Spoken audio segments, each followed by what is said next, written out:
Hey guys, welcome to a very special video that I have for you today on this new moon in Taurus that we are approaching. I'm your astrologer, Alexandra Irving, with Chasing the Bagua, and we are in an exciting time. This is the first eclipse of 2022. It's a solar partial eclipse, again, that we're having at 10 degrees, 28 seconds of Taurus. And I'm in the States. We won't be seeing it here in the States. It's mostly in South America, Chile, Argentina, these places that you can see this, although this will be felt throughout the world. And this is a very important time for us, especially with financial things and who has authority over finances and what is going to be changed and centered in a new direction.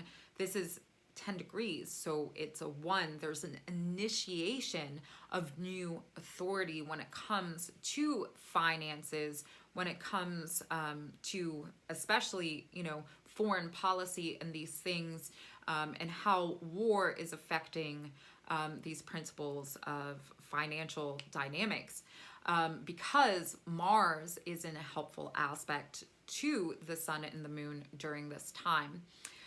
So yeah, foreign war, foreign policy is going to be huge, very significant for us, and also is going to be part and parcel of what gears up the changes that are going to be happening financially. But for ourselves individually, first of all, this nakshatra is Baroni Nakshatra, which has to do with birthing the new. And through birthing the new, there are struggles. So again, when we're looking at, the financial sector, there is that pain, that change, that transformation that we're going to see that is not necessarily going to be easy, but it is going to be ushering in this new authority and revealing new regulations concerning these things. When we look at the Taurus cycle, this is happening at 6 North, which has to do with this authority, has to do with father figures, and also like if we are really adhering to the truth of what needs to be changed right now. So we're probably going to be seeing these beliefs being projected through media, social media, and all this as Jupiter and Venus are conjuncting later on in the day of this eclipse. Here on the East Coast, the eclipse's exact time is 4:28 p.m.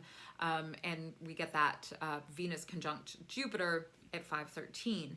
So it is happening during this duration of the eclipse, and Venus is the ruler of Taurus, and she's exalted in Pisces.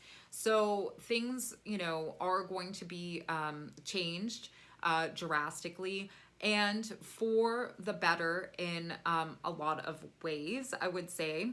But there are some mysteries around this, and we also, as individuals, have to adhere to the truth about our self-worth, about what we truly value. And this is how we get those blessings, is by listening to the knowledge that we already know through divinity, because that Jupiter-Neptune conjunction happened not too long ago here in Pisces, but now we're getting this Venus conjunct Jupiter as well. And Venus wants to bestow the light and love into the knowledge of what God is directing us towards, what universe is directing us towards, and what divine, teachings are directing us towards. So we really have to take this opportunity, take this month to have our own regulations in our truth, in our sovereignty, in the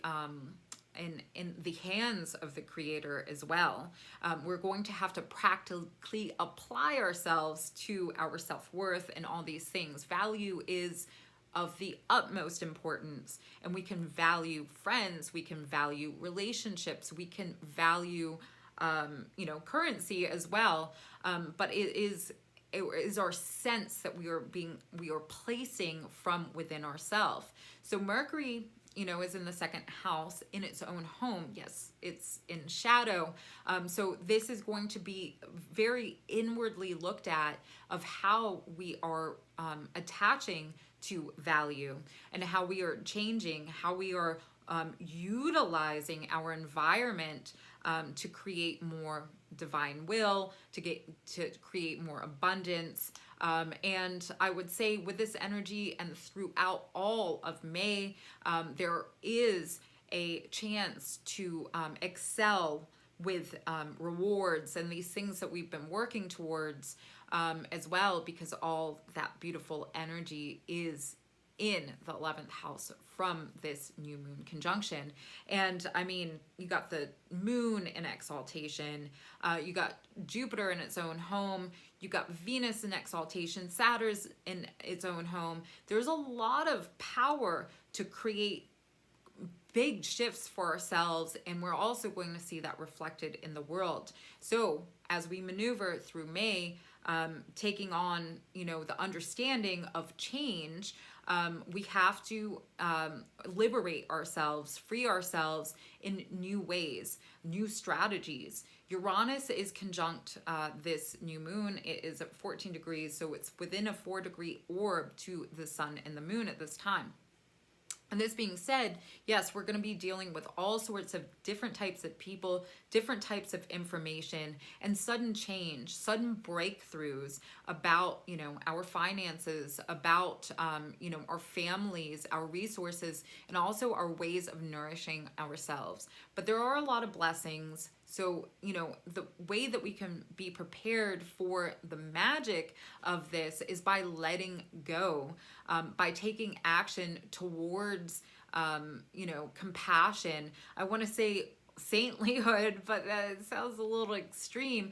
But this is directing our energy, our intention, because we have that big stellium in Pisces. We got Mars, which is in a helpful aspect to this energy. And remember, Pluto it stations retrograde the day before. So there is this pulsation within the universe that is having us change, having us transform, and clear out the gunk from within our lines of effort, I would say, and also changing our karma in a lot of ways, especially as we have Saturn, which does denote karma in its own home, finishing off that square to the nodes during this eclipse. So this is the time to change, to create more enjoyment within our lives. And just to say, that Aries cycle was very important to show us our individual self, who we really are, and what we need to change, whether it's circumstance, people, places, things, how we are perceiving our situations in order to gain abundance and to gain this type of spiritual enrichment in our life. Again, Jupiter, Venus is, this cycle is going to be going on until next March, right? March 2023. And Jupiter and Venus will conjunct in Aries. And this is, Venus is not exalted there. She's kind of starved. She's heated up and, getting burned. And, and it's going to be conjunct Chiron. So when it comes to what we are believing, what we are listening to, what we are aligning our soul identity with, through our vision, our taste, our senses, we have to take this time to kind of let go, exhale, and inhale a new life, a new magical reality, one that's more centered around the eternal love and light. of the divine nature and principle that there is. So yes, I think there is going to be a lot of change, and we may see scarcity projected through social networks. But remember, it's the belief, it's that guiding line principle. And if we go back to this nakshatra of Baroni, it is ruled by Yama, the god of death, right? And there is a distinct story here as well. Like, of course, there is only life for those who die, and there's only death for those who live. So this is our space that we are utilizing. But one thing that frees us from this is the acknowledgement of the divine nature and what God really wants for us, which is liberation within ourselves and that divine union. And that is, through, some stories through the Vedas that we're finding with Yama, there is this liberation. There was a story, I can't remember the name of this man, but he ended up, he was kind of a messed up guy, right? He married a prostitute, but he named his son after Krishna. It was a different name, but ultimately Krishna. And so in the Vedas, and they say in death, once you fixate your mind on God, when you die, you are liberated. And so the story of this man is he, married a prostitute, had a child, and he named the child, again, it wasn't Krishna, but it was a name that it was like another name for Sri Krishna, I believe. And so through and he had such love for his son that his moments of death, he actually fixated his mind on the name of his son. And that's when Yama, the Lord of Death, came and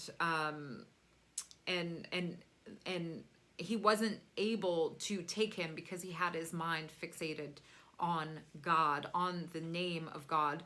And so I think that is also like a principle for us right now, to find that liberation, to find that holiness within ourselves of what we're connecting to. Because yes, we're not going to have this huge potential that we're having right now. And yes, there are some things that, like the beliefs of others, can be projected into us and have us feeling scared or into scarcity. And so these things we're going to have to regulate. We're going to have to put restrictions on certain things that are taking us away from this.